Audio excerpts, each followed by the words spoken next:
Hi, this is Joyce Dewitt. I'm the next guest on Screen and Beyond. Tune in and take a listen.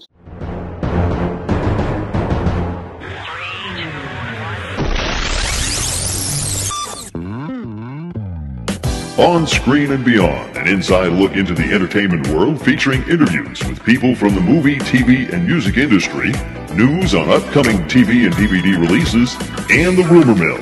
And now, here's the host of On Screen and Beyond, Brian Zemrak.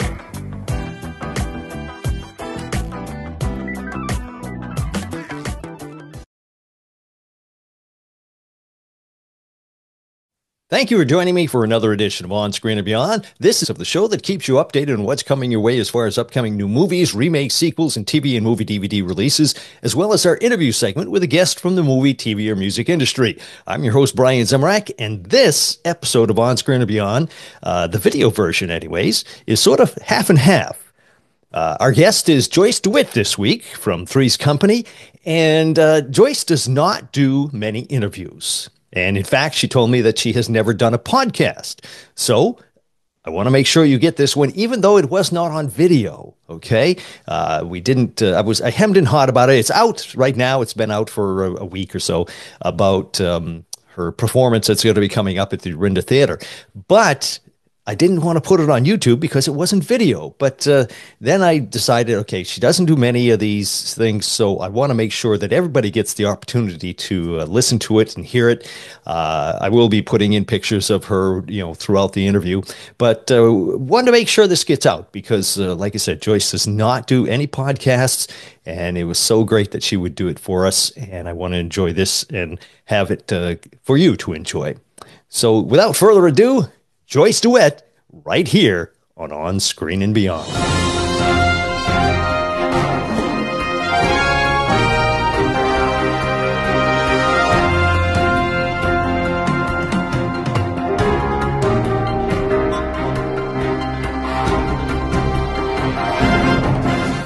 Joining us today on Screen and Beyond, our guest has made guest appearances on The Ropers, Sybil, The Love Boat, and so many other shows.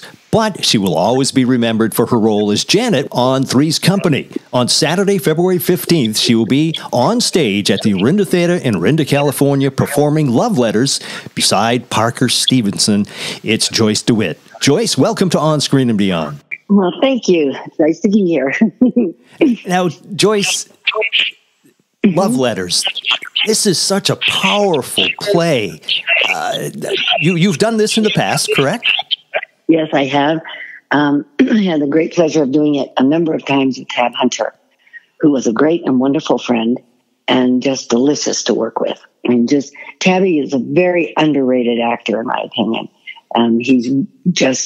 His performance in Love Letters was so honest, so naked, so present, so open, so vulnerable, that it was so beautiful to do the play with him because I just fell inside what he was doing and went along the journey that he was leading me through because he was just so marvelous in the role, just so willing to be absolutely naked and straight up honest and withholding nothing. So it was a really beautiful experience to do the play with him, and I had the great pleasure of doing it several times with him. It was a delicious opportunity, and I loved it, and I loved him very much. Yeah. So it was a good time. Yep. Now, Parker Stevenson, have you ever worked with Parker in the past? No, actually, we've only met on the telephone. I haven't met him in person yet, and I'm looking forward to it because I've enjoyed him on the phone enormously. And I think that he really understands this play, and he has heart and soul put into delivering the play as best we possibly can. And I think we will do a good job of it. Because we both respect the material enormously and are excited to be doing it. And we're looking forward to making this offering to the audience and taking them on the journey of these two characters. It's a very interesting play in the sense that it's read rather than staged. So it requires a great deal of attention and focus and commitment because it's so simple in the way it's produced. But it is a journey of these two people who meet when they're little kids. The very earliest pages of the script, the material that's being shared with the audience, are the two of them writing to each other. It's called Love Letters because it's all about these letters that they write to each other over the years. And they start writing notes to each other when they're little kids in grade school. And the arc of the play takes them through being young children, going through high school, going through early adulthood, getting married to other people, having children, and eventually finding each other in love.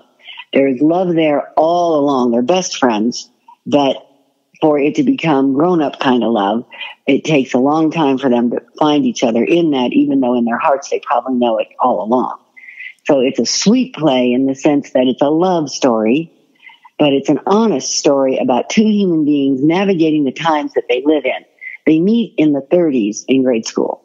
So we're talking about the 30s, 40s, 50s, and into the 60s. That period of time in our country, who we were, how we were, what we thought, what the norms were, the customs were, the social norms, etc. They pass through those periods, and they are very much a part of the time that they live in. So that the way in which a man and a woman interact and exchange with each other is very much of that time. And the evolution of that time matches the evolution of them as human beings evolving. So it's an interesting play. It really is. It's really simple and really complicated all at the same time. It's quite beautiful. Now, one of the things that people have told me before, that be sure to bring a box of tissues with you because you're going to need them. Is that, do you agree with that? You know, it can be very moving and very touching because it is the simple honesty between these two people about their lives, about their relationship, about their friendship, about their feelings, not always expressed, sometimes expressed in a roundabout way before they finally express in a more direct way. But that simple honesty, two human hearts, one talking to the other, is a really sweet thing to do. And it does take you to places that resonate deep in the heart for the audience. So it really is a lovely experience. If it's done well and the audience is receptive, it ends up being a very nice evening in the theater. I mean, it's worthy. The material is worthy of the audience's time. And I think that we're going to deliver it up well. And your brother is our director. Yes. And I've only met him on the phone as well. But I have so thoroughly enjoyed my conversations with Derek. He's a very mindful person. He seems to be a very well-experienced, thoughtful theater man as well. And I've been doing this over 60 years, working on the stage. So I kind of know when I'm talking to somebody who knows what they're doing. Mm-hmm. And he really does have a good sensibility about the theater, about this play in particular. He's very dedicated to the simplicity and the perfection of the material and wants to guide us in delivering it. So I'm looking forward to working with both of them. I think we're going to have a good time. I think we're going to do a good play. I think it's going to be a night for the audience. I really do. Yeah. Yeah. And they've had love letters. It's sort of like a tradition around Valentine's Day that they have at the Orinda Theater every year. Mm-hmm. Last year it was Patrick Duffy and Linda Pearl that did it. And it's just the reception of it is just so great. And if people want tickets, they better get going because there's not too many left, as far as I know. So. Oh, nice to hear. I'm glad to know that it's selling well. Linda is a friend, and I don't know Patrick, but I remember in the early days when they started to see each other, and then it developed into quite a relationship. They're an item, and a nice item. They're happy, and they love each other, and they're having a good life together. Yeah. So it's wonderful that they did the play together. Yeah. When I talked to Patrick, he said it sort of follows his life almost, because he said they met years and years ago, and developed, and it's sort of like the play actually a little bit. Mm-hmm. Yeah. The path of their lives overlap with the story of the characters a bit. Yes. Yeah. Now, have you ever been to Orinda Theater? No, I haven't, but I understand and I've seen pictures. It's quite beautiful. It is. And I think the story of it's being renovated, being rescued from being taken down is really quite lovely. Mm-hmm. And so it's really nice that we're going to work in this beautiful theater that was saved. And, quite often things get just mowed over because they're yesterday's news. But when somebody takes the time, the money, and the effort to restore it, to bring it back to its former glory, that's always a wonderful opportunity to work in that space. So I'm looking forward to theater as well. Yeah, it is. When I've been in it many times, and when you go into it, you're almost stepping back in time to old Hollywood. Mm-hmm. It does have that look. It very much does have that look. And it's interesting that I'm coming to Oakland not to see the Raiders play. As a matter of fact, we were originally booked on Super Bowl day. And being theater people, none of us, thought about that. And somebody tipped us off to it. And the play was moved by a week because of that. That's not the kind of competition you want to see if you can gather an audience when everybody else wants to go to the Super Bowl. Right. It's like, no. Yeah. But it's such an intimate setting to do this play. It's just incredible. Yeah, doing it in a small, intimate theater is really wonderful because it's so personal, because the play itself is so intimate. Doing it in an intimate space is just marvelous. Because you can feel the audience breathe with you, and you go down this very quiet journey together. And it has so much to do about human life, human thought, and human heart. So doing it in a small, intimate space couldn't be more perfect. Yeah. Now, talking with you, of course, we all know you for Three's Company, but talking with you, theater seems to be almost your true passion. Am I correct in getting that assumption? It is definitely my home. I started on the stage when I was 13, and I walked onto a stage, and for the first time in my life, I knew where I was. I was like home. I knew what to do, how to do it, and where to do it. I mean, I think I've had 1,000 million lifetimes of working in the theater, and it was just comfort for me. I was like, it was a natural space. I understood it. It felt like my body knew what I was supposed to do here, and I just kind of followed my body. And it really is quite a passion for me, always has been.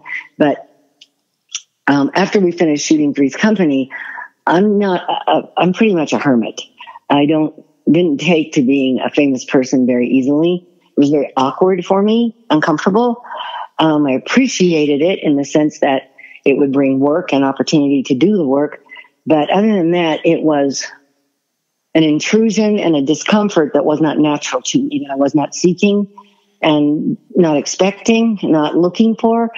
And I sort of feel like it was visited upon me. But when we finished shooting Three's Company, it's very difficult to have a private life in Hollywood. Very. Mm-hmm. In the theater, it's much easier to have a private life.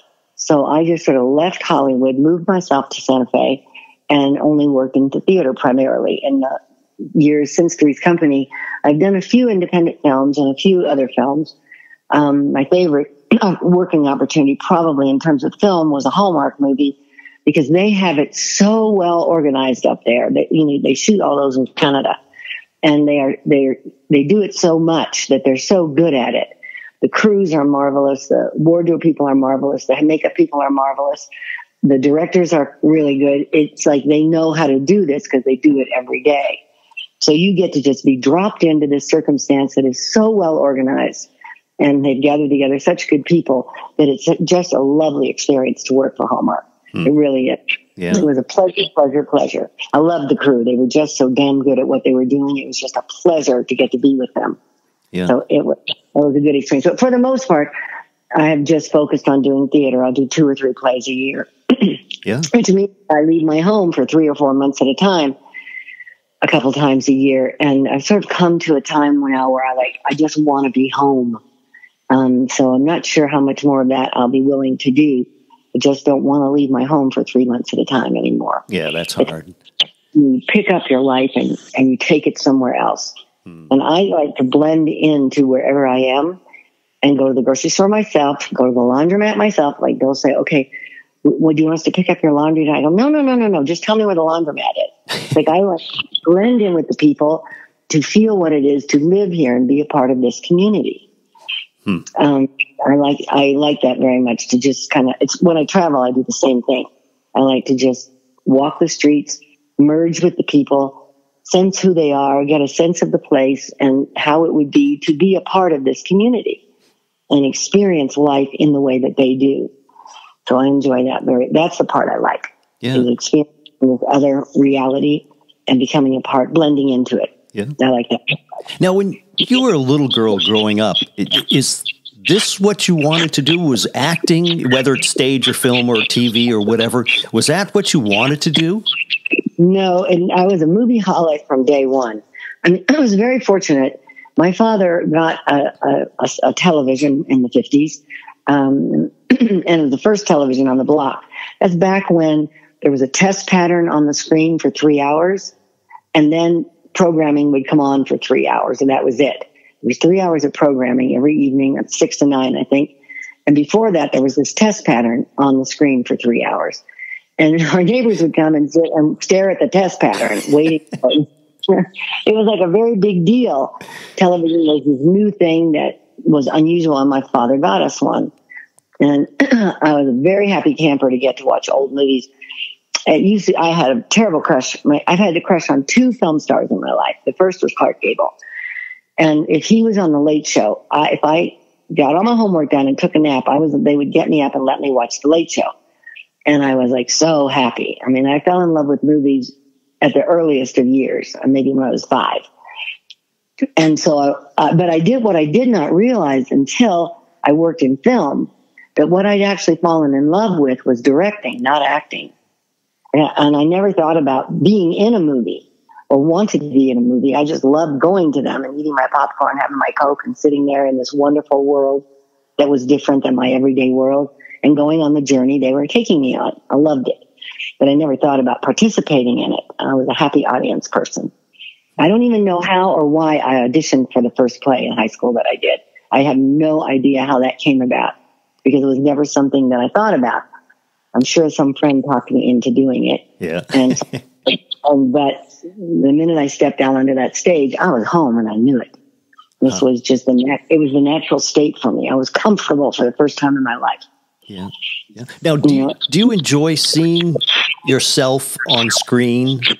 No.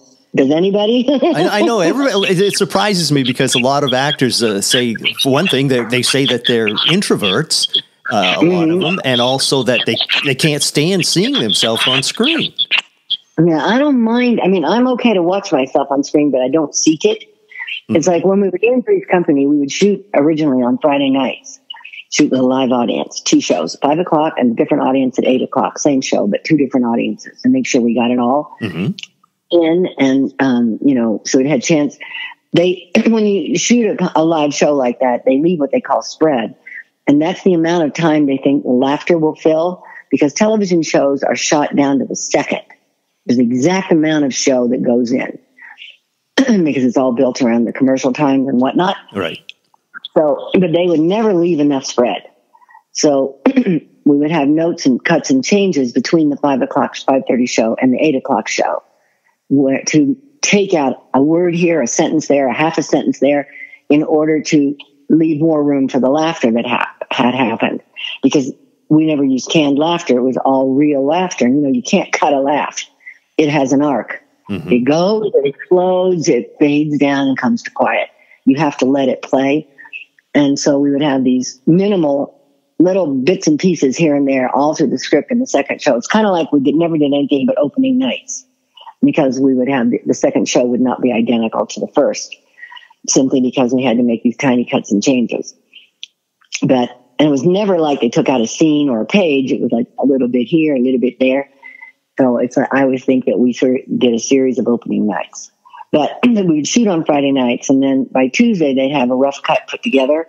And John and I would go up to the office, and we would watch what they had put together for us to see if we were accomplishing what we were setting out to accomplish. Was this thing that we tried to do successful? Was it funny? Did it make sense? Was it blending? Did we pull it off? And so that was sort of like part of the process for us. And then I always watched the show when it aired on Tuesday nights at 9 o'clock, because I wanted to watch it having lived through the day in the United States of America the same way the audience did. I wanted to be having lived the same experience of life when I saw the show as the people who were going to watch it that I did not know, the audience at large. And that was, for me, a part of the process as well. And that's it. After I watched that episode, the first airing of it, then I didn't watch it ever again. But I would watch it watching the work. It's like in the beginning, when I first got the role, I had this stupid hair perm in my hair. I saved up all my hair was so long I could sit on it.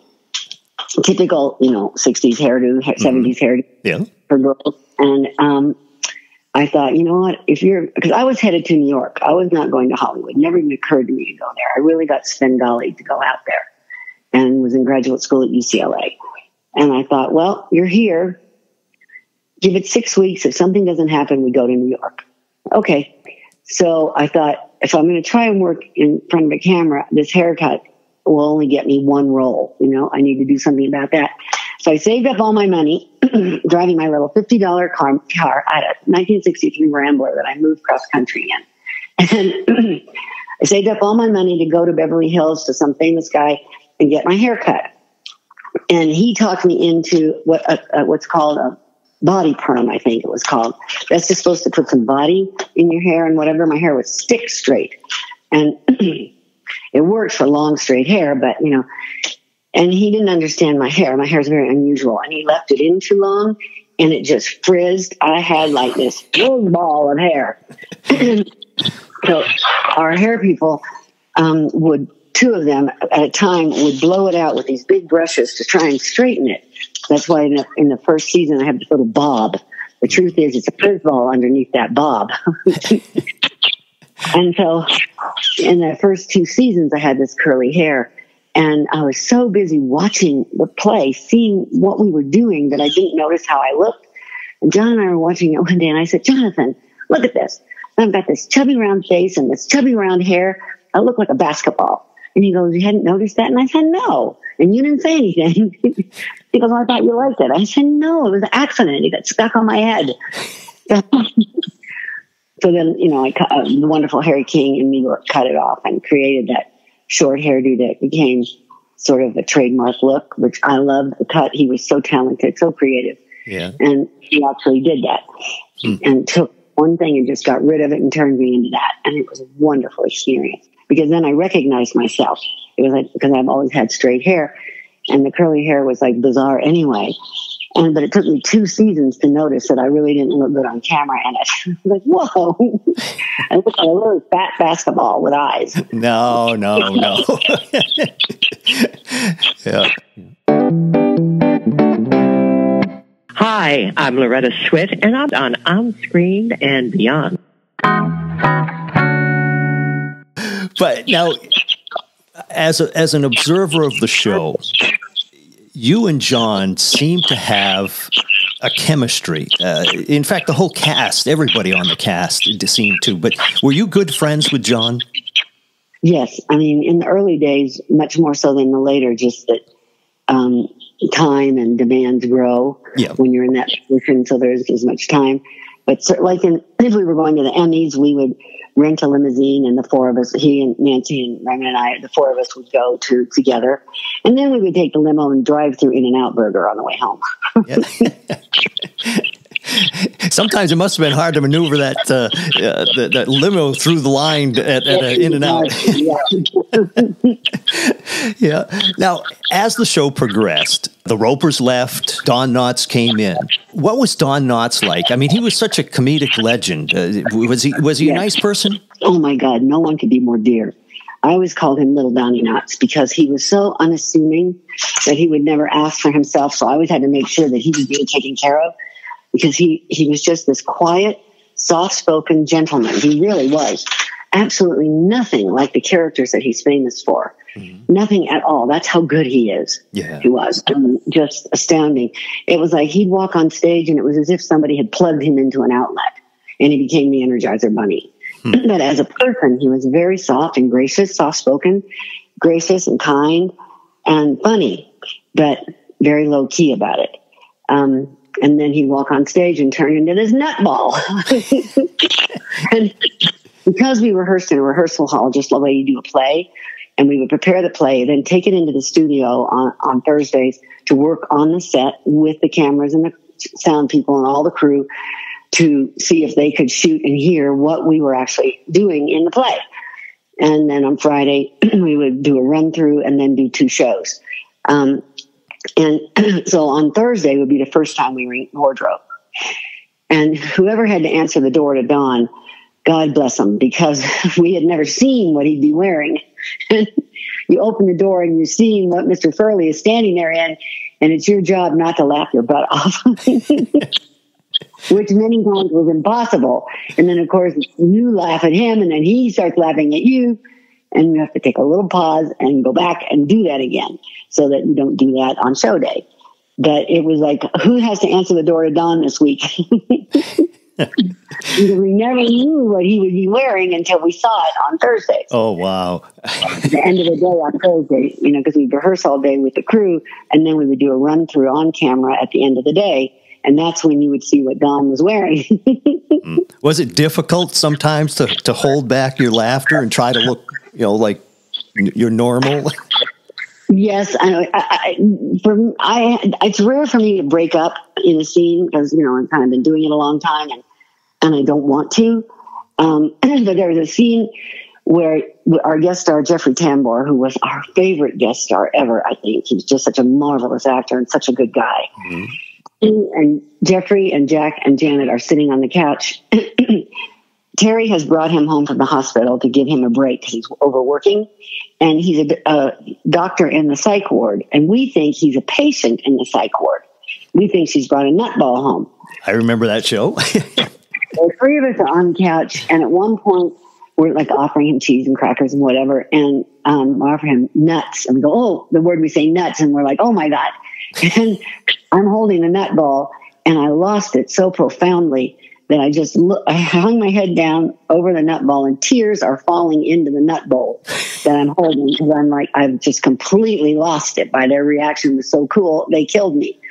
And John picks up a magazine from the coffee table, crosses his leg, and starts to read. Jeffrey leans over to John and starts reading the paper with him, and they're just filling the moment, being ridiculous while I'm laughing uncontrollably. Wow.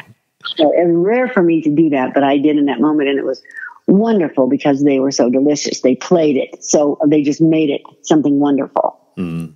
Yeah, it just, I mean, it just, the whole cast, Larry, and it was just so, you were all so funny. Thank you. Well, we did have a wonderful group. It's a sort of a miracle that cannot be planned when everyone comes together, and it's magic. Our crew were outrageously fabulous. We worked for several years at CBS Television City, even though we were an ABC show. Huh. We worked there for several years, and finally, CBS told us that they had shows of their shows that wanted our space, our studio, and they couldn't do it anymore. They couldn't fight them off anymore. So then we had to move, and we moved to an ABC facility. But our producers, our executive producers, Nicole, Ross, and West, they had worked with Norman Lear on All in the Family, and then they produced The Jeffersons for him.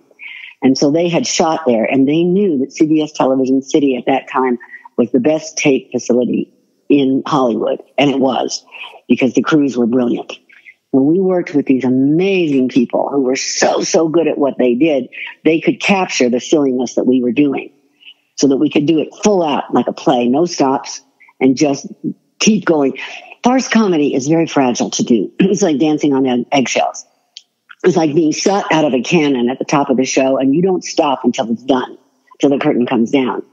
And they were able to keep up with us, and in fact do things that nobody else was able doing. Like if the cameras were massive, huge things, and next to the cameraman there was a fellow holding cable that was connected to that camera that was like bigger than two basketballs in terms of roundness. Mm-hmm. Their round arms would hold this massive.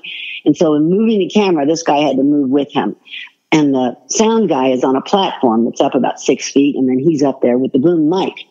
And in order to answer the door, and they can shoot who I'm answering, Mr. Furley, at the door, and also shoot me at the door, one of the cameras and sound people had to tiptoe. The sets are lined up across the stage. If we have the bathroom, if we need it for that show, there's the bathroom, there's the living room, there's the kitchen if we need it, there's the Regal Beagle if we need it, there's the Roper's apartment if we need it, there's John's bedroom if we need it. So they're all lined up like that. they would have to move laterally all across those, not making a sound while we're doing the scene. Wow. And bleed themselves around to the back of the set, so that when I opened the door, they were shooting me and Don at the same time. So that when I say we did it live like a play, we did. And that's because Dave Powers was such a brilliant director. He was so good in the booth. Wow. And the crews could keep up with what he was demanding of them. And they were doing things that nobody else was doing. Nobody shot like that. We stopped and started and stopped and started and stopped and started. And we did not do that. As farce comedy, it's just too fragile. Yeah. You have to keep going, keep going, keep going. Yeah. Now, did they do the typical 3 shots of the same scene? Is that not that way? No, we did the play like a play, just top to bottom. So, okay, yeah, wow. And unless it was impossible, like they'd lead a camera and sound person down to the Regal Beagle, tiptoe, tiptoe, tiptoe. While we're doing this scene, lights go out on this scene, lights come up at the Regal Beagle, and we go on. Unless the same people had to walk in and there was no way to fill it, then we would have to pause for a few seconds, run down there. We changed in quick change booths right off the set, just like you do in the theater. We didn't go to our dressing rooms and get makeup and hair touch-ups. We just kept going. Wow. And that's a part, I think, of why the show is so successful, that the rhythm and the ambient sense of it was not broken. Yeah. Usually they do a scene in a comedy, a TV comedy back in the day. I don't know how they do it now. It's quite different. And then they break and they go to their dressing rooms and change into wardrobe and makeup and hair touch-ups. And there's a stand-up comedian who goes out and entertains the audience in the meantime to keep them in the laughing mood. But we didn't do that. We just kept going because we had a crew and a director who were so wonderful and so good that they could do that. And so that made it possible for us to do the play nonstop, really like a play. You felt right at home there then. Yeah, it was a very natural circumstance for me. It was very lucky for me because I was used to doing that. And it was the natural way for me not to pause, you know. And our guest stars, who were mostly film, TV people, would be sweating bullets because they were used to 3 pages a day, not an entire play. Right. And and when we would say to them, you know, don't worry, don't worry, don't worry. We screw up all the time. We just stop, we start over, don't we? But of course we didn't. And they would successfully join in and go right along with us and be crazy like we were.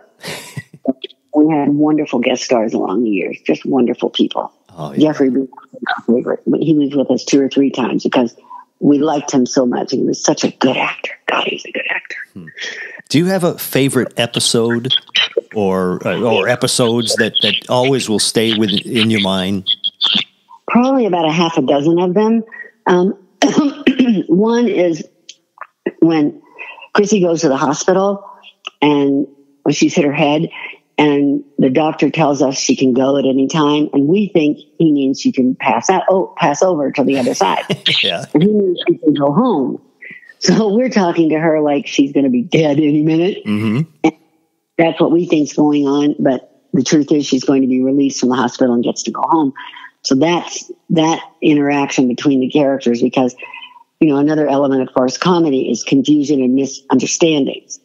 And that, when you have that going, it's so delicious. When the audience knows more than the characters, it can be just ridiculously funny. Yeah. And that was a very fun scene to play because she's talking to us about one thing and we're interpreting everything she says to be quite something more dramatic.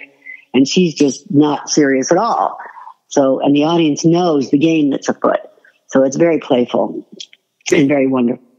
And there's another one where we think that Cindy's been kidnapped. And she actually is with her father, who's come to visit, and we don't know. And she's at the hotel with him where he is. But we think she's been kidnapped. And I think anytime John and I had a lot to do together, it would be my favorite shows. Because we worked together so well. The first day that we met, by the end of that first day, our bodies knew how to talk to each other. It's like we made up all that physical stuff. You can't write that kind of stuff. Like if it says Janet teaches Jack to ski, that's all it says. So we would spend the day making up something, you know, just messing around with skis and each other until we found something we thought was humorous. And then we'd mess around and find something else we thought was humorous and hook it together. And once we had a few of those, then we thought we had it. And we could just play. and play and play and play. I often thought our poor darling director that Davey was more of a playground monitor than a director at times.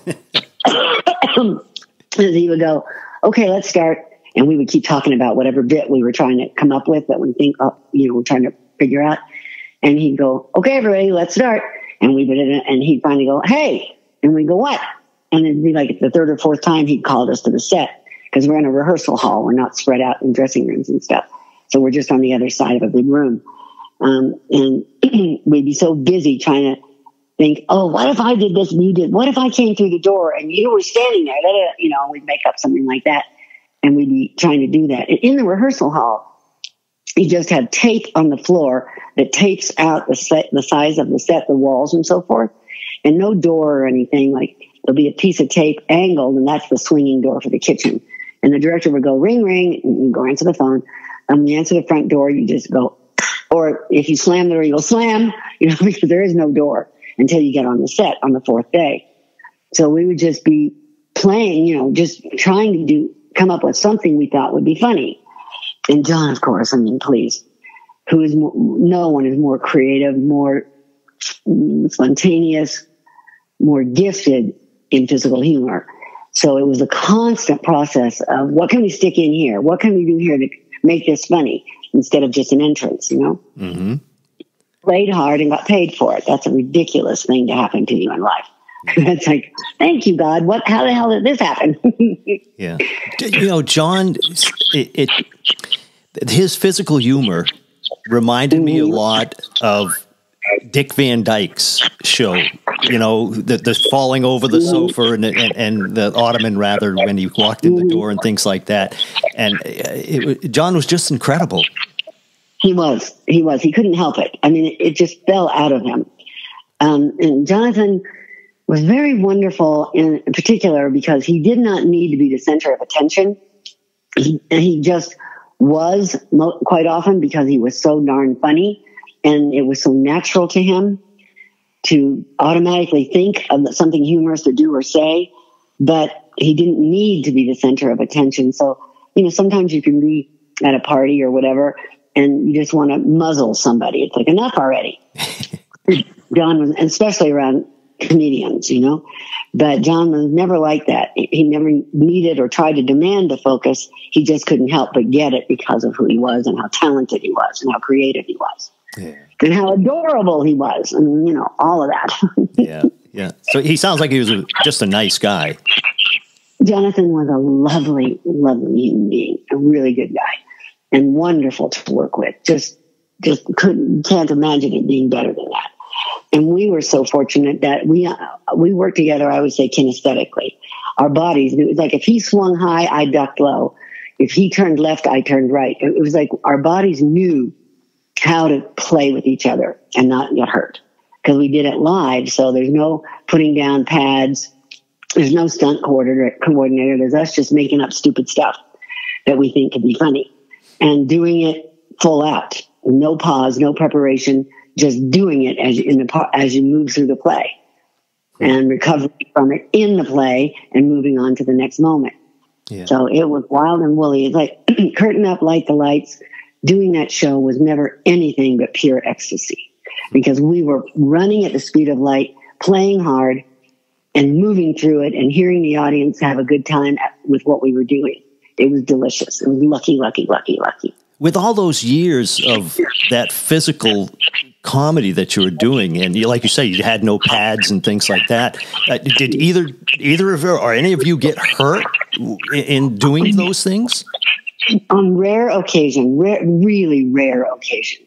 Part of that is that we trusted each other so fully.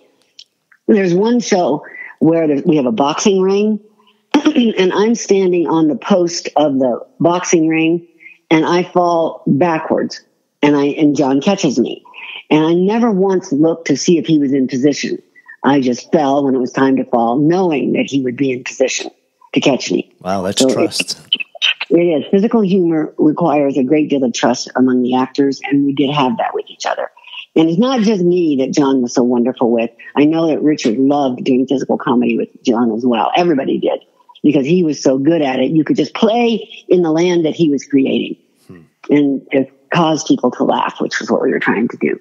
Yeah. Wow. Really, the only thing we were trying to do was make people laugh, give people a light moment in the process of their life that might be stressful or difficult. I mean, one of the most beautiful things that I could never have anticipated, I can't tell you, Brian, how many letters I've gotten over the years from people who were high school age at the time the show was on. And they were going through very difficult times, quite often a really difficult divorce in their family or their parents that was stressful and really just making them miserable. Or they were kids who were bullied or picked on or not popular in school and alone. And they would say that Tuesday night at 9 o'clock, they knew that for a half hour, they could enjoy their lives, that we saved their lives, that we were the only happiness that they knew in high school. And it's like, oh my God, you know, who would have thought? We're just trying to get some giggles going here. And no idea that we could be a part of helping heal someone's challenged heart.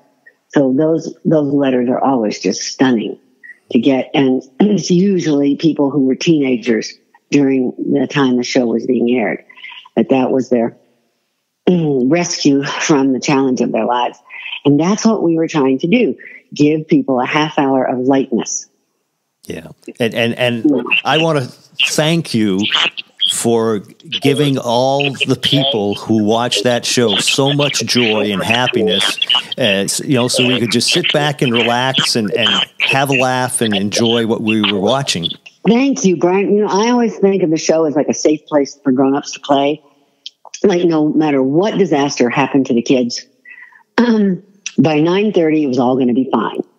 So you knew that there was no risk in giving yourself over to the story, that in the end, it was going to be fine no matter how bad it looked. It was going to get fixed. Yeah. So that it was a safe place to go play for the audience as well as us. So. Yeah. Well, Joyce, I want to finish up with one final question. And taking us away from all the different things you've done, you know, Three's Company and the Ropers and everything else you've done. And coming up on February 15th, Saturday, you will be at the Orinda Theater in Orinda, California, performing Love Letters on stage with Parker Stevenson. It's going to be a great time. People should hurry up and get tickets for that. But when you sit back and relax, what's your favorite TV show now and of the past? And what's your favorite movies now and of the past? Well, let's see. We'll start with, I've had 2 crushes on movie stars in my life. The first started when I was about 5, and that was Clark Gable. Then sometime when I was in high school, it moved to Peter O'Toole. And those are the only 2 movie actors that I've ever had a crush on. And boy, did I have a crush on them. But in terms of what do I like to watch, mostly PBS. If I had a television cable station company that would sell me PBS and HBO documentaries, I'd be fine. I really wouldn't need anything else. Mm-hmm. So most of my favorite shows are PBS shows like All Creatures Great and Small and Miss Scarlet. I really enjoy the filmmaking. Most of these are British shows that are brought over and aired on PBS. I really enjoy the style of filmmaking and the writing and the casting. The whole production, the way in which they do it there is so solid. It's like I like a good crime drama, because I like a whodunit. It engages your mind, and you can travel along with this story with curiosity, which is interesting to do. Here you end up in an autopsy room looking at the insides of somebody's stomach. Over there, you don't see that. You see the doctor talking to the police, and his hands are moving, but you're not getting a close-up of the insides of somebody's gut. And so it's gentler, and I like that. I don't. Especially before I go to bed, I will not watch something that isn't pleasant. Yeah. If I want to watch something before I go to sleep, I will pick something usually that I've seen 100 times, so I can just lay down and I'll watch it with my eyes closed and fall asleep. And I don't have to care if I see the end, because I already saw the end. But it has to be something light and easy. And I'll put something in my subconscious of darkness before I go to sleep. I don't want that in there. Mm-hmm. I want to go to a soft space. And I also am very much a fan of Will Trent, which I believe is on ABC. Yes, yeah. And The Irrational, which I think is CBS. I think in both cases, they are intertwining some important social issues with the story. They're still telling a good story, an engaging tale. But like in Will Trent, he was raised in the foster care system and he's dyslexic.